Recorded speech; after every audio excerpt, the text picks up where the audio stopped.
그게 은혜야. 주님에 대한 소문도 한번 들어보지 못하고 세상을 떠나는 사람도 많아요.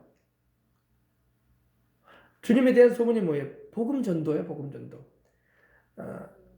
우리나라는 여러분 전국에 낙도, 오지, 시골, 정말 농어촌 구석구석 섬에 이르기까지도 교회가 세워져 있는 걸 볼 수 있습니다.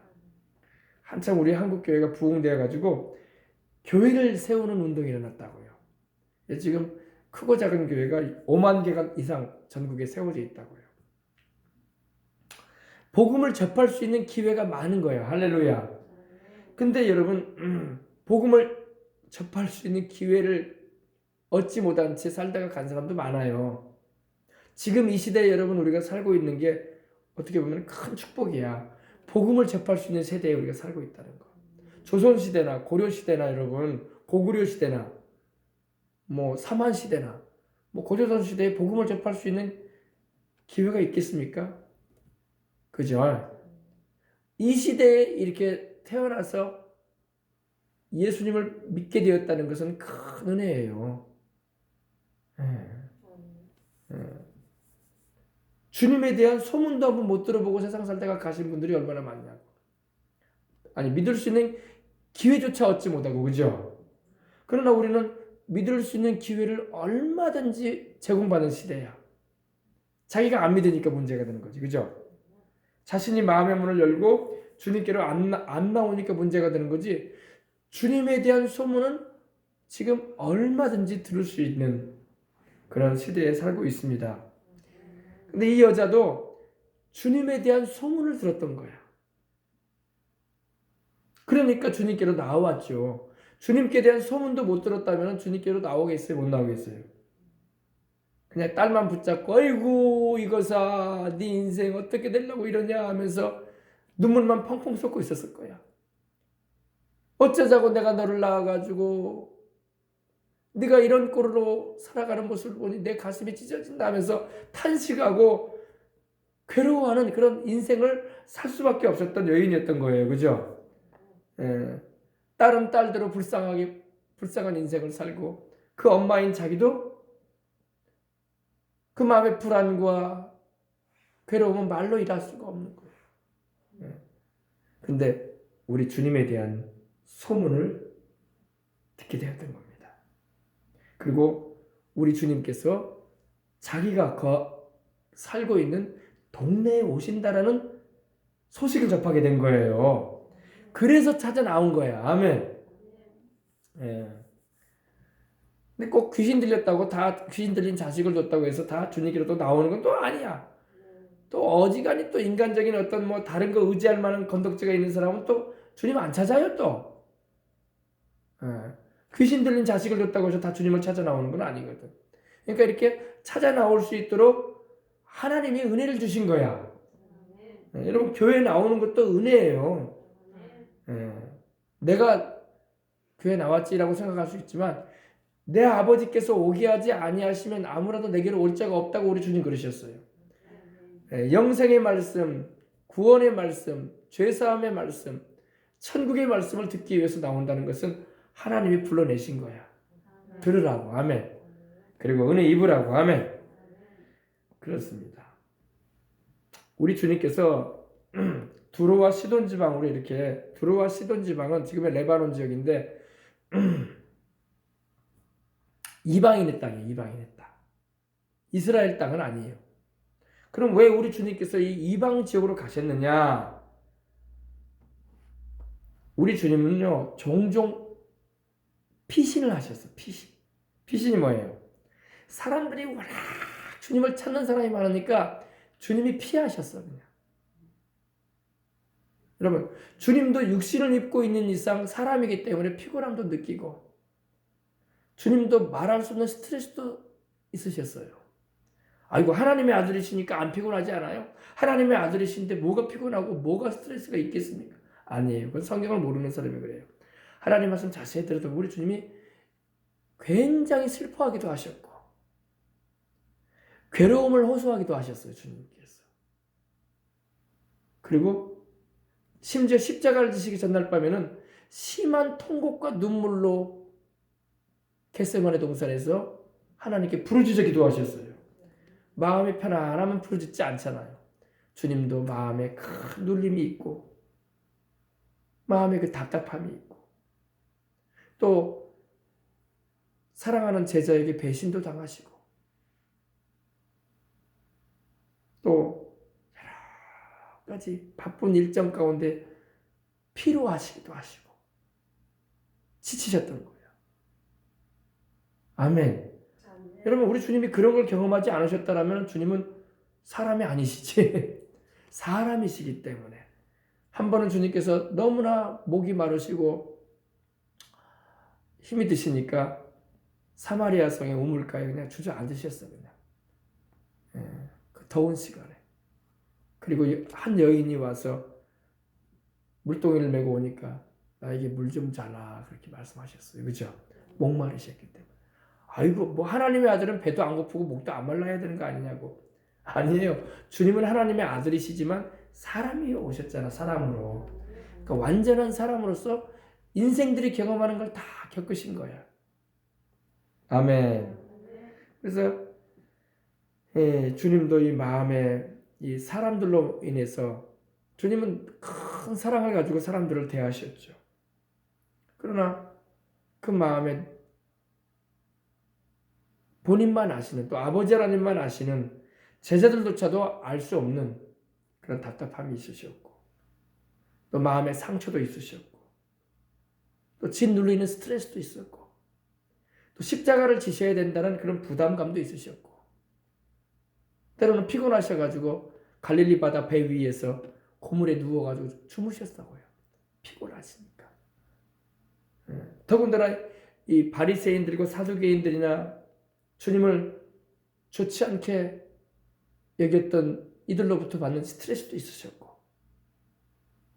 할렐루야. 그래서 우리 주님이 두로와 시돈 지방에 가시게 되는 건데 그때 마침 이 여자가 가나안 여자가 시리아 여인이 우리 주님을 만나고자 나오는 것입니다.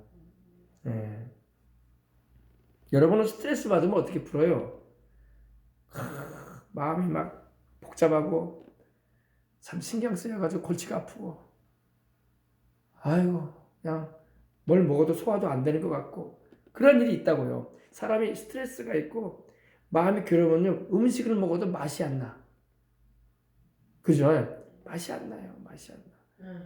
음식도 여러분 마음이 편안하고 신간이 좋을 때 먹을 때 맛있는 거지 산의 진미를 갖다 놔도요 입맛이 없는 거야. 밥을 씹어도 생쌀 씹는 느낌이냐고. 그런 맛이 없는 거. 우리 주님도 그런 경험을 왜 안 하셨겠습니까? 그죠?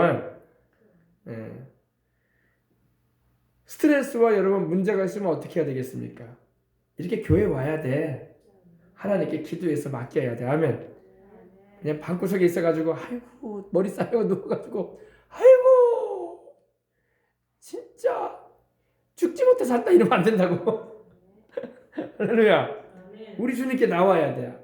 아무것도 염려하지 말고 모든 일에 기도와 간구로 너희 구할 것을 감사함으로 하리라. 아멘. 그러면 모든 지각에 하나님의 평강이 너희 마음과 생각을 지키시리라. 너희 염려를 다 주님께 맡겨라. 그가 너희를 돌보시리라. 그죠? 주님께 와야 돼요.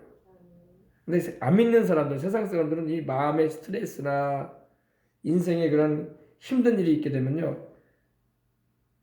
안 믿는 이들은 거의 뭐 먹는 걸로 풀거나 또 마시는 걸로 풀거나 또 아예 그냥 긴장을 풀기 위해서 방종하는 그런 방탕한 삶으로 나가버려요. 그래서 몸을 더 해쳐 나중에 보면요. 그러나 우리 주의 백성들은 언제나 하나님 앞에 나와서 물론 교회에 나올 시간이 안 되면 집에서라도 아멘. 그것도 안 되면 차량 안에서라도 운전하시는 분은 차량 운전하면서라도 주님께 기도해야 돼요. 그래서 성령님이 임하셔야지 마음의 이 근심과 스트레스가 사라집니다. 그러지 않은 이상 여러분 먹는 걸로 안 풀려져요. 먹어보세요. 풀리는가? 마시는 걸로 풀린다고요? 안 풀려요. 뭐 담배 물면 풀립니까? 안 풀려요. 그렇게 해서 풀리면 얼마나 좋겠어. 그죠? 안 풀립니다. 인생의 모든 숱한 문제는 누구나 다 있어요. 우리 주님 앞에 나와서 기도해야 할 줄 믿습니다. 네. 그리고 너무 과도하게 스트레스를 받고 살면 안 돼요. 그것은 우리 건강에 굉장히 치명타를 먹입니다. 결국에는 병이 와요. 결국에는 몸의 면역력 떨어져서 인생 제대로 못 산다니까요. 과도한 스트레스가 오기 전에 기도해야 돼. 주님께 내 맡겨야 됩니다. 그래서 주님이 주신 여러분 평안이요 건강에 굉장히 중요해요. 그래서 우리 주님께서 항상 말씀하시기를 평안하느냐 그러셨잖아, 그죠? 평안이 항상 우리 안에 머물러 있어야 돼. 그리스도의 평강으로 여러분 안에 머물게 되시길 바랍니다. 평안이 없는 삶은요 정말 고통스러운 거예요. 우리 주님도 스트레스를 받으시고 힘든 여정을 겪으실 때도 있었다고요. 그때 좀 쉬시고자 또 기도도 하시면서 쉬시고 주님은 항상 그래서 여러분 제자들과 함께 하루 일과를 마칠 때 어디 가셨어요? 기도하시고자 감람산에 가시잖아. 습관을 쫓았어. 습관을 쫓았다는 것은 항상 그랬다는 거야. 아멘. 왜? 주님이라고 왜 스트레스가 없겠어? 주님이라고 왜 근심이 없겠어? 주님이라고 왜 괴로움이 없겠어요? 주님도 남모르는 제자들조차도 알 수 없는 주님과 하나님 아버지만 아시는 마음의 무거움도 있으시고 할렐루야 괴로움도 있으셨던 거예요. 그래서 아버지와 대화하기 위해서 하나님께 모든 것을 맡기기 위해서 주님도 기도하신 것입니다. 그리고 또 새벽녘에도 기도하시고 그러셨던 거예요. 근데 이 여자도 그래요. 이 여자 보십시다. 이 여자가 가나안 여자 하나가 그 들어와 시돈 지방에서 나오는데 소리를 질렀다는 건 여러분 보통 일이 아니죠. 살짝 말씀드린 것도 아니고 막 소리를 지른 거야. 이 여자도 엄청나게 지금 괴롭다는 거야. 그 괴로움을 호소하는 거예요. 근데 무슨 말을 알아봅시다.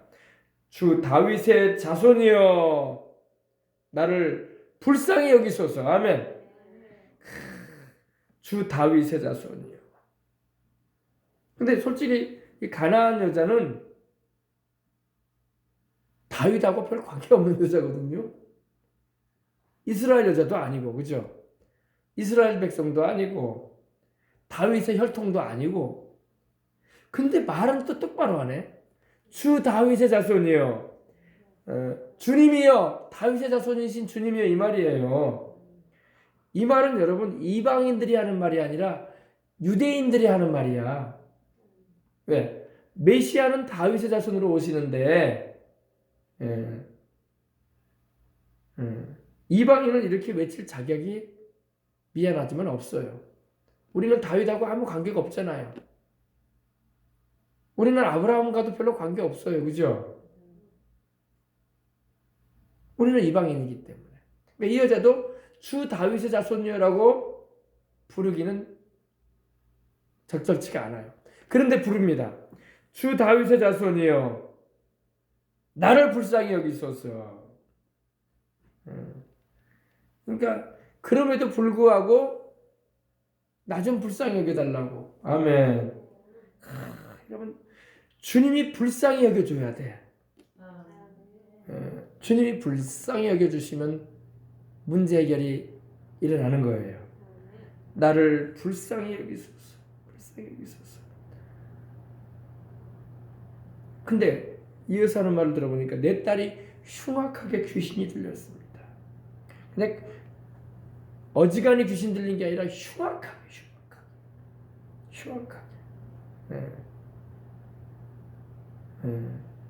이 이유로 이 여자가 온 거예요. 흉악하게 귀신 들린 내 딸 좀 치료해달라는 거예요. 이 성경을 보게 되면요, 부모가 자식 대신에 주님께 나와서 고쳐달라고 하는 장면이 여러 번 나와요. 당사자는 안 나왔는데 이 부모가 와서 간질에 걸린 아이를 둔 아버지도 주님께 와서 고쳐달라고 했어요. 그죠? 또 백부장이 로마의 백부장이 하인이 중풍병 알아서 누워있는 것을 고쳐달라고 오기도 했어요. 그죠? 당사자들은 안 오는데 주변 인물들이 와서 주님의 도움을 요청하는 것도 볼 수 있습니다. 근데 이 여자 같은 경우는 자기 딸이야. 내 딸이 흉악하게 귀신 들렸습니다. 나 좀 불쌍히 여겨주세요. 예. 딸도 불쌍하지만 내 인생도 불쌍하다 이거야. 왜? 이런 딸을 보고 있자니 날마다 눈물만 나고 불쌍해서 내가 딸 볼 때마다 탄식만 나오고 있으니 나도 불쌍히 여겨달라고. 그죠? 예. 문제는 여러분 보십시다. 우리 예수님이 한 말씀도 대답을 안 하셔. 이렇게 소리 지르고 나 좀 불쌍히 해달라고, 내 딸이 흉악하게 귀신 들렸다고 하면서 외치어 주님을 부르는데도 주님이 아무 말 안 해요. 아무 말 안 해요. 여러분 우리가 기도할 때 그런 거 경험하지 않습니까? 기도 응답해달라고 하나님께 외치고 부르짖고 기도를 하는데 하나님의 응답은 없어. 여러분 이 여자가 지금 그걸 경험한 거예요. 주님은 아무 대답도 안 하세요. 여러분 우리 주님이요 아무 대답도 안 하시고 지나가신 경우가 보면 성경에 다른 장면에서 나와요.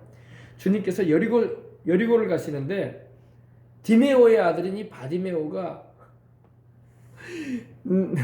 소리를 질러요. 맹인이었거든요. 날 때부터 맹인이야. 나 좀 보시라고. 주님이 지나가요. 성경 들여다보면요 주님께서 여리고에 들어가셨다고 했어요. 지나가 버리셨어요. 그리고 여리고에서 나오실 때가 나와요. 그때도 부르짖는 거예요. 그때 여러분 어지간한 사람 같으면 자포자기했을 거야. 아무런 말 나한테도 안 하시네. 그리고 눈물만 났을 거예요. 무시당한 느낌이 들고 자기를 막 스스로 자책하며 나 같은 것이 소리친들 저분이 들으시겠는가. 그러나 여러분 디메오의 아들 바디메오도 주님께서 들어가셨고 나오실 때 계속 부르짖어서 나 좀 지나가지 말아달라고, 나 좀 지나가지 말아달라고, 내 말 좀 들어주시라고 하면 왜 주님은 안 들으신 것처럼 지나가실까요? 우리 찬송에도 그런 찬송 있죠. 주여 주여 내 말 들으사 죄인으로 할 때 날 부르소서. 그 의미가 뭐냐면요, 그 본 가사는요, 나를 지나가지 마세요 이 말이에요. 지나가지 마세요. 지금 이 여자도요 이렇게 답답한 심정을 토로하고 나 좀 도와달라고 이렇게 소리를 지르는데 주님은 아무 말이 없으셔. 여러분 같으면 어떻게 할래요? 아이고 절에나 가야 되겠다. 아이고 뭐 종교가 여기밖에 없냐? 답답한 문제 무당한테 가서 물어봐야 되겠다. 그러면 안 돼요. 알겠어요? 주님이 아무 말씀 안 하신다고 해서 우리가 주님을 찾는 일을 포기해버리면 안 됩니다. 주님이 지금 아무런 말씀 안 하셔요. 한마디도 말씀 안 하세요. 묵묵부답이에요. 묵묵부답. 오히려 하소연하고는 자기만 괴로운 것 같아. 더 비참한 것 같아 이 여인이. 그러겠어요? 안 그러겠어요? 이렇게 소리 지르고 얼마나 또 사람들이 자기를 쳐다보겠어요. 정작 주님은 아무 말 안 하시고 지나가시고 있는데.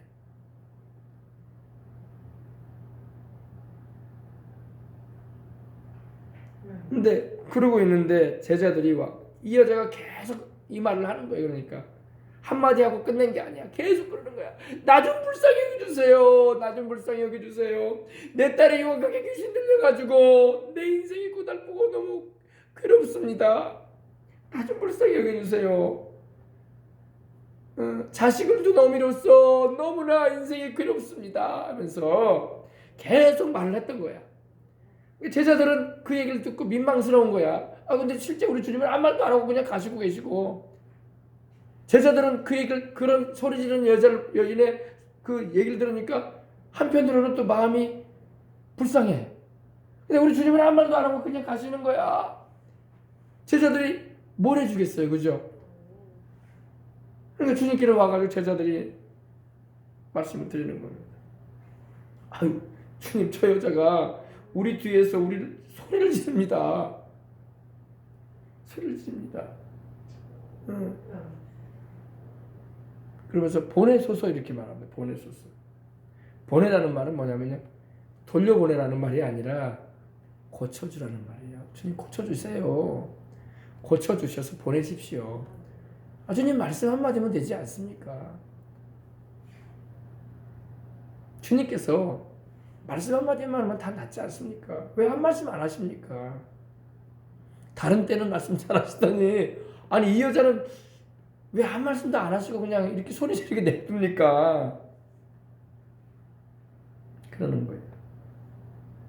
그러니까 제자들이 이렇게까지 말했다는 것은요, 이 여자가 계속 소리 지르었다는 거야. 주님은 지나가시는데 지나가면 안 된다고, 나 좀 불쌍히 여기달라고. 아멘. 예, 지금 저는 웃고 있지만 여러분, 이 여자는 너무 답답했을 거야. 여러분, 우리도 기도하다가 막 부르짖는데 주님이 아무 말도 안 해. 그리고 내 목만 쉬어. 응답은 없는 것 같아. 그러면 어떻겠어요? 괴롭겠죠. 그리고 지쳐가지고 고개를 떨구고, 괜히 왔다, 돌아가야 되겠다, 그럴 수도 있었을 거예요.